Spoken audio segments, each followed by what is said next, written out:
Good morning, students. Hope you are staying safe and healthy at home. Today we are going to start lesson number 9, सद्व्यवहार. C 110 राजा सूरजमल बिहार नई Delhi. Date प्रिय अनुराग शुभ आशीष. मैं यहाँ कुशलतापूर्वक हूँ और ईश्वर से तुम सबके अच्छे स्वास्थ्य एवं प्रसन्नता की कामना करता हूँ. प्रिय भाई, इसे वार्षिक परीक्षा में प्रथम स्थान प्राप्त करने के लिए बहुत बहुत बधाई.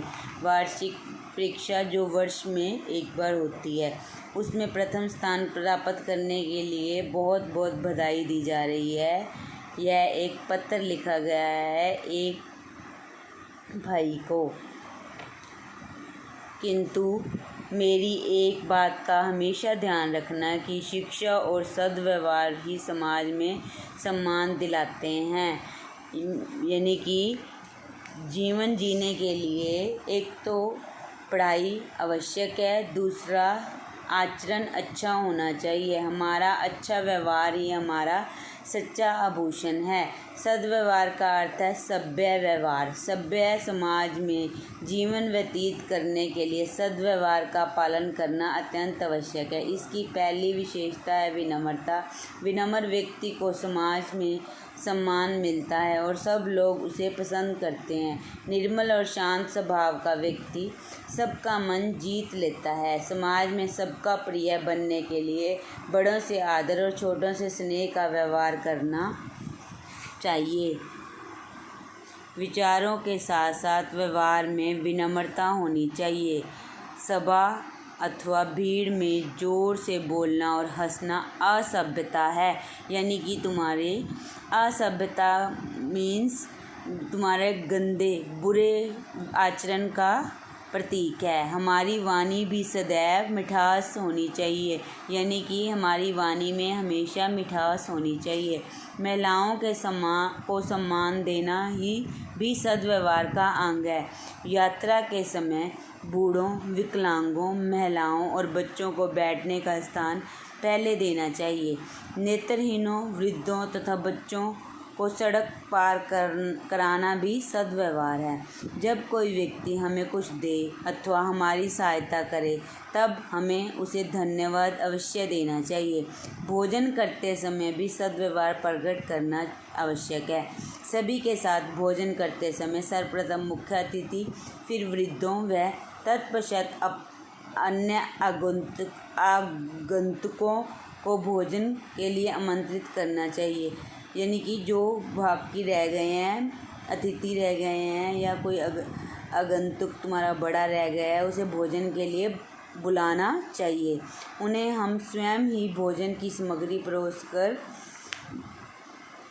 दे सकते हैं. इससे उन्हें अच्छा लगेगा. सद्व्यवहार का एक अन्य प्रमुख गुण है दूसरों के जीवन में हस्तक्षेप न करना.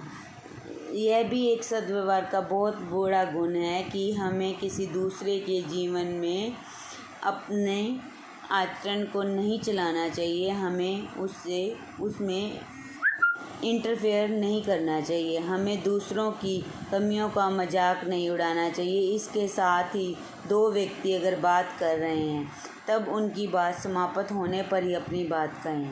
बीच में न बोलें. अपनी बात मनवाने के लिए कभी भी अनुचित दबाव नहीं डालना चाहिए तथा दूसरों के अवगुणों का प्रचार करना भी अनुचित है. कभी भी किसी व्यक्ति से उसके या अपने व्यक्तिगत जीवन से संबंधित अधिक बातें न करें. हमें किसी भी अनजान व्यक्ति से अपने व्यक्तिगत जीवन से संबंधित ज़्यादा से ज़्यादा बातें नहीं करनी चाहिए. अनुशासन भी सद्व्यवहार का मुख्य अंग है. अनुशासित व्यक्ति ही दूसरों से सद्व्यवहार कर सकता है. इसके लिए सार्वजनिक स्थानों पर पंक्ति में खड़े होकर हम व्यवस्था बनाने में सहयोग कर सकते हैं.